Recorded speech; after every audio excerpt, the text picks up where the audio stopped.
आप सभी लोगों का इस प्रेस ब्रीफिंग में स्वागत है।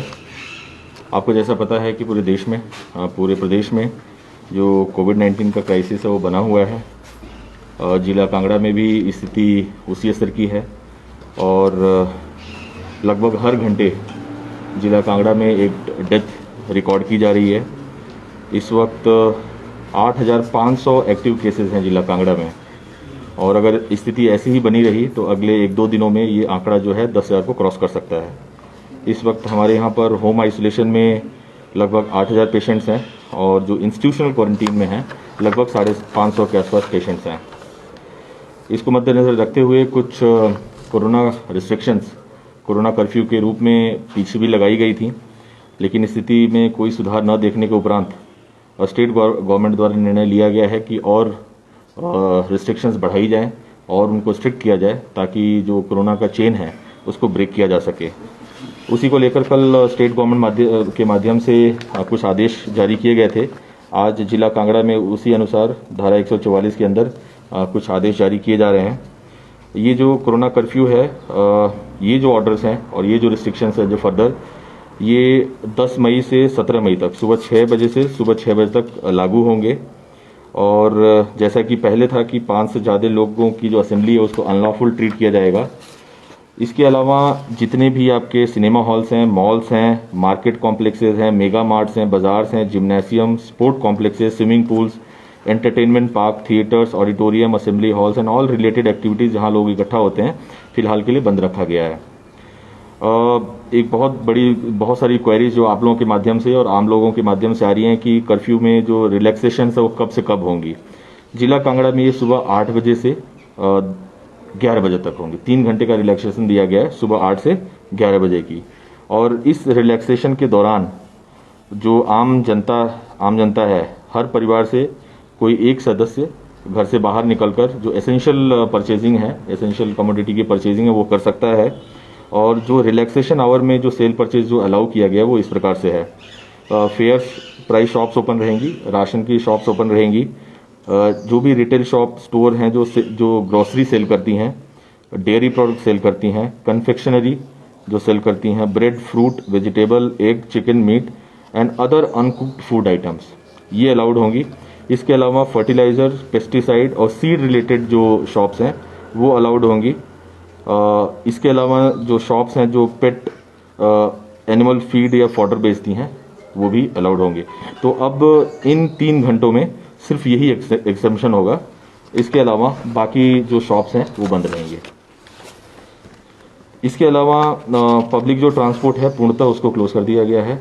और जो फाइनेंशियल सेक्टर है जैसे बैंक्स हैं या हमारे पोस्ट ऑफिस हैं, उनका जो पूरा पहले निर्धारित टाइमिंग्स थे उसी टाइमिंग से वो काम करेंगे। जो बैंक हैं 10 बजे से दोपहर 2 बजे तक, और जो पोस्ट ऑफिस हैं सुबह 9 से 1 बजे की उनकी टाइमिंग है। कंस्ट्रक्शन एक्टिविटीज़ की जहाँ तक बात रही, सिर्फ जो ऑन साइट मटेरियल अवेलेबल है उसी के साथ जब तक काम चलाया जा सकता है तब तक काम चलाया जाएगा। और जो प्राइवेट कंस्ट्रक्शंस हैं उसकी जो लेबर है ऑन साइट होनी चाहिए। जिनको भी अपने प्राइवेट कंस्ट्रक्शन को जारी रखना है तो ऑन साइट अपने लोगों का रहने का इंतजाम करें, या पैदल चल के आने वाले लोग ही उस कार्य को कर सकते हैं। जहाँ तक गवर्नमेंट की कंस्ट्रक्शन एक्टिविटीज़ की बात रही, उसके लिए भी हमने ये मैंडेटरी किया है कि ऑन साइट लेबर ही काम करेगी। लेकिन अगर बाई चांस उनको लेबर कहीं और से लाने की जरूरत पड़ेगी तो जो कंसर्न्ड एक्सीएन है उनको पासेज इशू कर सकते हैं, उसके माध्यम से अपने काम को जारी रख सकते हैं। लेकिन जैसा कि इस ऑर्डर में भी क्लियर है, मैं आपको बताना चाहता हूँ, जितने भी हार्डवेयर के शॉप्स हैं जो पहले खुली हुई थी वो सारी की सारी अब बंद रहेंगी।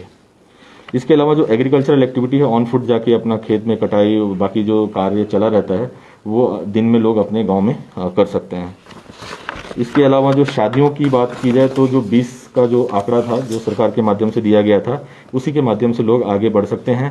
और अब बहुत ज़रूरी होगा कि जो लोग शादियों में आने वाले हैं उनका रिकॉर्ड प्रधान के पास और हमारे एसडीएम्स के पास होना चाहिए कि 20 लोग कौन लोग होंगे जो शादियों में आएंगे। क्योंकि अगर किसी को बाई चांस पुलिस के द्वारा रोका जाता है, पूछा जाता है, तो उसके लिए रिकॉर्ड होना बहुत ज़रूरी है। इसके अलावा जो कोरियर सर्विस है with valid ID card with appropriate covid safety protocols जारी रहेंगे। जो व्हीकल रिपेयर के वर्कशॉप्स हैं, पंक्चर के शॉप्स हैं, वो स्टेट और नेशनल हाईवे पे सिर्फ रहेंगे खुले। और जो स्टैंड अलोन ढाबा वो सिर्फ और सिर्फ नेशनल हाईवे पे खुले रखे जाएंगे।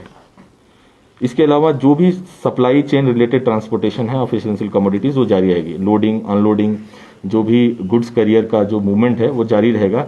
और कोई भी गुड्स कैरियर में सिर्फ 2 ही लोग हो सकते हैं, एक ड्राइवर और एक हेल्पर, 1+1 से, जैसे कि पिछले बार के लॉकडाउन में हम लोगों ने किया था उसी प्रकार से चलता रहेगा। इसके अलावा जो भी इस ऑर्डर में है, इसके अलावा जो भी है, जो भी एक्टिविटीज़ जो आप सोच सकते हैं वो सारी की सारी पूर्णतः अभी अगले 7 दिनों के लिए बंद रहेंगी, 10 से 17 तक। आप लोगों को कोई सवाल है तो बताएं। बंद रहेंगे, बंद रहेंगे।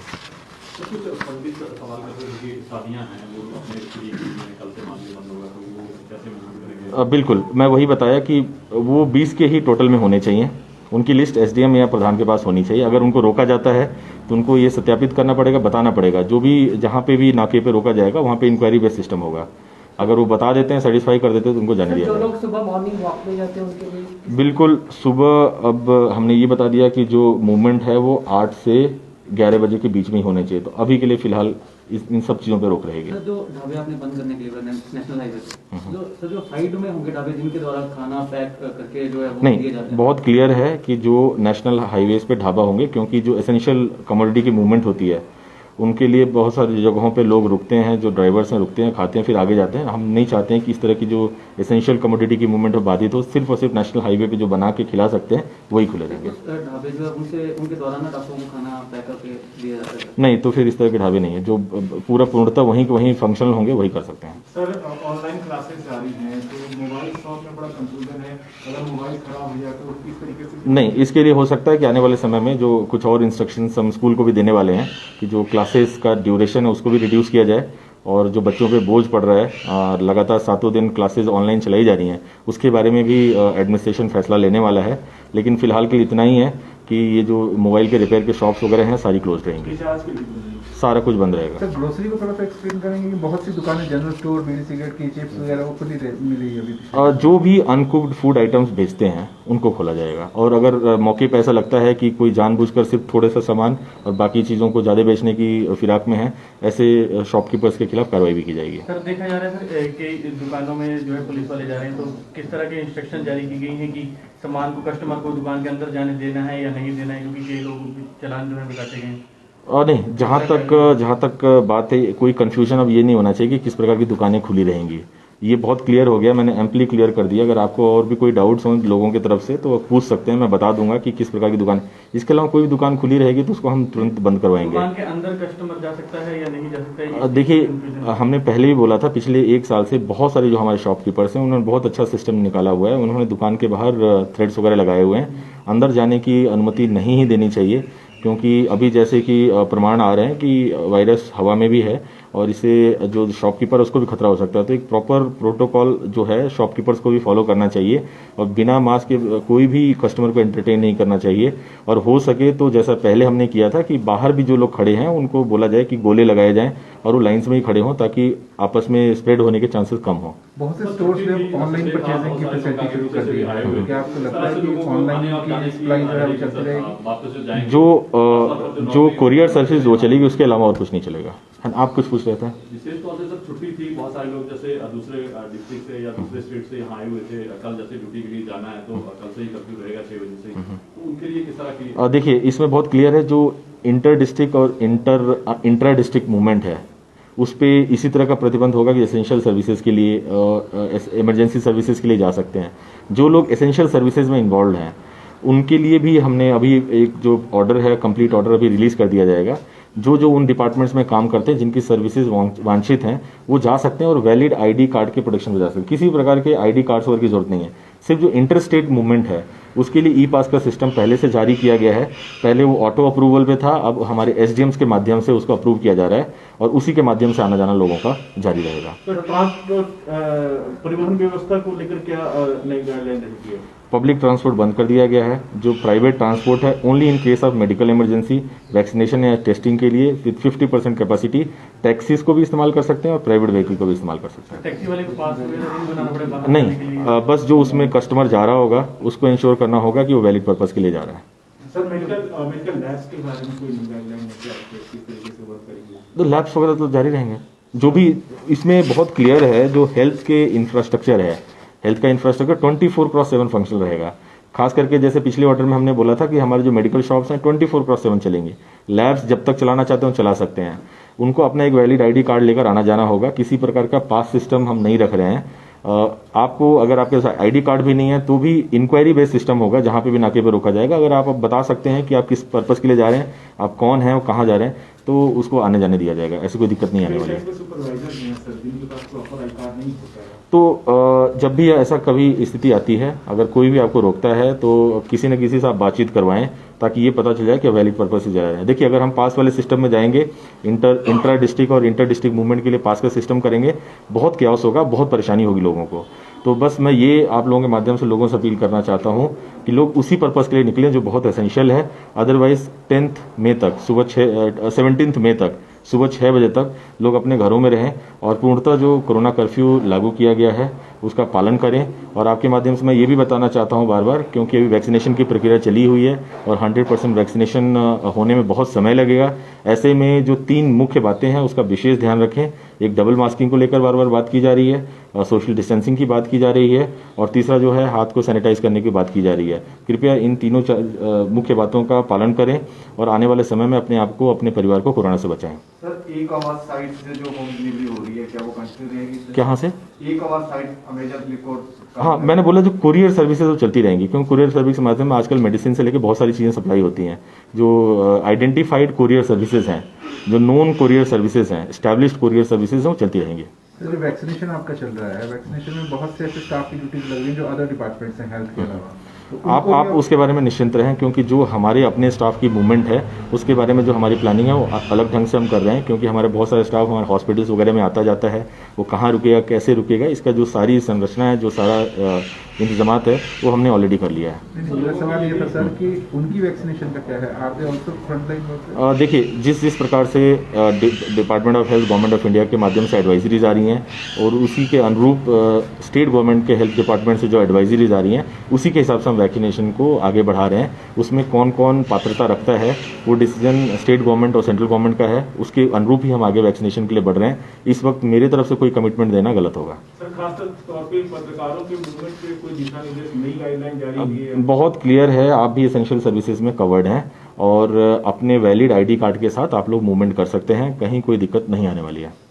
सर, भेड़ बकरी पालक जो है वे इस समय जैसे पिछली बार भी हमने बोला था और इस बार भी बोला, जो ऑन फुट मूवमेंट है, जो हमारे भेड़ पालक हैं, उनके आवाजाही में किसी भी प्रकार की कोई भी प्रॉब्लम नहीं आने वाली है।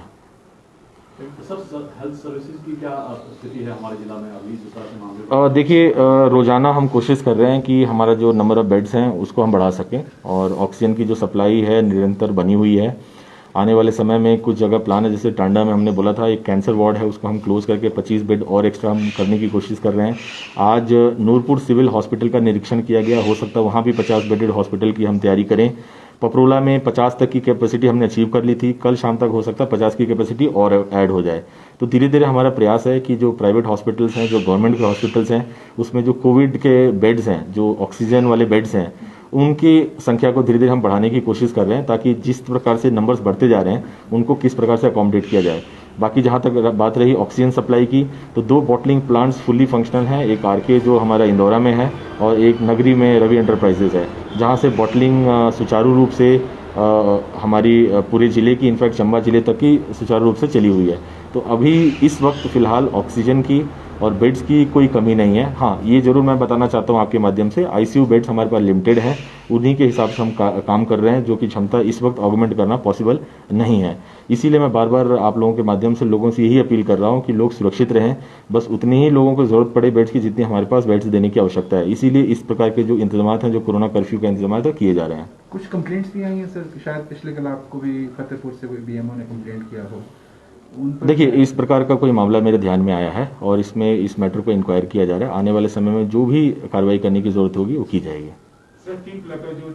बिल्कुल, उनको एग्जेम्पशन पे रखा गया है। मैं इसीलिए बोला कि जो डिटेल्ड ऑर्डर है आप लोगों से भी थोड़ी देर में शेयर कर लिया जाएगा। लगातार लोग समाज की आपको सारे लोग देख रहे हैं। नहीं, बिल्कुल। तो टी प्लकर्स के लिए हमने रखा है, जो ऑन साइट टी प्लकर्स अपना कोविड प्रोटोकॉल को फॉलो करते हुए कार्य कर सकते हैं। 5 मिनट के अंदर एक साइंड कॉपी जो इस ऑर्डर की होगी ये रिलीज कर दी जाएगी। सर, पिछली प्रेस कॉन्फ्रेंस में हम लोगों ने सब्जी का जो रेट हाई हो रहा है उसको कहा था। बिल्कुल, कुछ हमने चेक करवाया था। इसमें दो इश्यूज हैं। एक तो मैं आपके माध्यम से हमारे शॉपकीपर्स को अपील भी करना चाहता हूँ, ये क्राइसिस का वक्त है है कृपया करके एक मानवता दिखाएं अपने स्वभाव में और अपने आचार विचार में। और दूसरा कि हमारे लोग भी इसको चेक करेंगे और जहाँ पे भी इस प्रकार की कोई गलती पाई जाएगी उनके खिलाफ सख्त कार्रवाई की जाएगी। कोविड टेस्टिंग जहाँ पर हो रही है और जहाँ वैक्सीनेशन हो रही है वहाँ कई जगह दिक्कत आ रही है खड़े होने इसमें मैं बता देता हूँ, जहाँ जहाँ इस प्रकार की दिक्कत आ रही है धीरे धीरे करके हम उनको सेपरेट करने की कोशिश कर रहे हैं। फॉर एग्जांपल पालमपुर में एक दिक्कत आई थी कल, तो उसको हम लोग कल से रोटरी जो क्लब है वहाँ पे हम शुरू कर रहे हैं वैक्सीनेशन। टेस्टिंग तो हॉस्पिटल्स में होगी, टेस्टिंग करने के लिए एक एलाबोरेट प्रोटोकॉल होता है हमारा। इसी प्रकार से इंदौरा का एक इशू मेरे पास रेज हुआ था, उसको भी हम कर रहे हैं। इस प्रकार से धीरे धीरे इश्यूज रेज हो रहे हैं, हम अलग अलग स्पेसेस आइडेंटिफाई कर रहे हैं और रोज आपने देखा होगा कि हम एक लिस्ट भी जारी कर रहे हैं कि वैक्सीनेशन कहाँ कहाँ होने वाली है। डिपेंडिंग अपॉन कि हमारे पास कितने वैक्सीन के वायल्स अवेलेबल हैं उसी हिसाब से हम प्लानिंग करते हैं और रोजाना शाम तक ये लिस्ट रिलीज की जाती है। मेरी कोशिश रहेगी, जिला प्रशासन की कोशिश रहेगी और हेल्थ डिपार्टमेंट की कोशिश रहेगी कि आने वाले समय में अलग अलग स्पेसेस आइडेंटिफाई किए जाएं ताकि भीड़ लगने की जो ये समस्या बनी हुई है और जिससे कोरोना फैलने का एक डर पैदा हो रखा है उसको मिनिमाइज किया जा सके। कई जगह से डिमांड आ रही है टेंट की व्यवस्था हो जाए या चेयर्स की, धूप। हम अब उसी प्रकार से स्पेस ही आइडेंटिफाई कर रहे हैं कि टेंट वगैरह लगाने की जो आवश्यकता नहीं पड़े, हमारे पास बड़े स्पेसेस हों जहां लोग आराम से बैठ सकते हैं। फॉर एग्जांपल जैसे हम पालमपुर को देखते हैं तो पालमपुर सिविल हॉस्पिटल से इसको निकालकर वैक्सीनेशन को हमने रोटरी क्लब में डाल दिया है ताकि रोटरी क्लब में बहुत स्पेस है, आसपास ग्राउंड है, तो लोग आराम से अपना वैक्सीनेशन करा के जा सकते हैं। जी सर, लोगों में डर भी है और रिस्ट्रिक्शन भी लगाई जा रही है, क्या लगता है आपको? क्योंकि हर दिन की शिकायत आपके पास आती है, बहुत सारे लोग जो है वो देख रहे हैं, क्या लगता है आने वाले दिनों में स्थिति पर नियंत्रण हो पाएगा? देखिए, स्थिति पर नियंत्रण होगा और लोगों के सहयोग से होगा। मैं जब प्रेस ब्रीफिंग शुरू कर रहा था तभी मैंने बताया कि हर घंटे कांगड़ा में एक डेथ हो रही है। इसका मतलब है कि इस वायरस को हम हल्के में नहीं ले सकते हैं और खास करके जो युवा वर्ग के लोग हैं जो घरों से बाहर जा रहे हैं, जो असिम्टोमेटिक रह रहे हैं, कोरोना कॉन्ट्रैक्ट कर रहे हैं और घरों में जब वापस जा रहे हैं तो उनके माध्यम से उनके घरों के बुजुर्गों को ये कोरोना जब हो रहा है उनकी डेथ खास करके हो रही है। तो इसीलिए मैं बार बार आपके माध्यम से अपील कर रहा हूं कि आने वाले समय में कंट्रोल जरूर होगा, लेकिन कंट्रोल होते होते हमारा कोई नियर एंड डियर गुजर न जाए, इसके लिए बहुत ज़रूरी है कि हम अपने बर्ताव पे संयम रखें। और जो 3 मुख्य बातें मैं बार बार हर डॉक्टर के माध्यम से, हमारे पब्लिक रिप्रेजेंटेटिव के माध्यम से बार बार आपको बताया जा रहा है, उसको पूर्णतः उसको फॉलो करें ताकि हम अपने नियर एंड डियर्स को बचा सकें। सर, कोविड पेशेंट और परिजनों के बीच संवाद की व्यवस्था आपने करवाई थी, उसमें कितना रिस्पॉन्स मिल रहा है? और जो हेल्पलाइन नंबर है लगातार नहीं, इसमें मैं शेयर करना चाहता हूं कि हेल्पलाइन हमने 3 जैसे जोनल हॉस्पिटल के लिए जारी किया था। बहुत ओवरवेलमिंग रिस्पॉन्स आया, बहुत सारे लोगों को हमने क्वेरीज रिजॉल्व करने की कोशिश की, लेकिन आपको ये बात समझना होगा कि अगर जहां 150 पेशेंट हैं और हर पेशेंट को देखने के लिए 3 मिनट भी लग रहा है तो 450 मिनट लगेंगे देखने के लिए एक सिंगल राउंड में। तो ये जरूरी नहीं पता है कि हम हर मिनट टू मिनट किसी पेशेंट के बारे में जानकारी दे पाएँ, तो हर 6 घंटा में 8 घंटा में दे सकते हैं। तो मेरा आप लोगों से माध्यम से लोगों से ये भी अपील है कि जब भी इस सुविधा का उपयोग करें तो बार बार वहाँ पे रिपीटेड कॉल करने की ज़रूरत नहीं है, समय समय पे कॉल करें और हमारी कंस्ट्रेंट्स को समझें कि हमारी कंस्ट्रेंट्स क्या है, किस प्रकार से हम अंदर काम कर रहे हैं। सर, कंस्ट्रक्शन मटेरियल के जो व्हीकल है वो परमिटेड होंगे? बिल्कुल, मैंने यही बोला कि जो भी गुड्स कैरियर हैं वो आने जाने में किसी प्रकार ना तो पास की ज़रूरत है, ना किसी प्रकार की रोक है।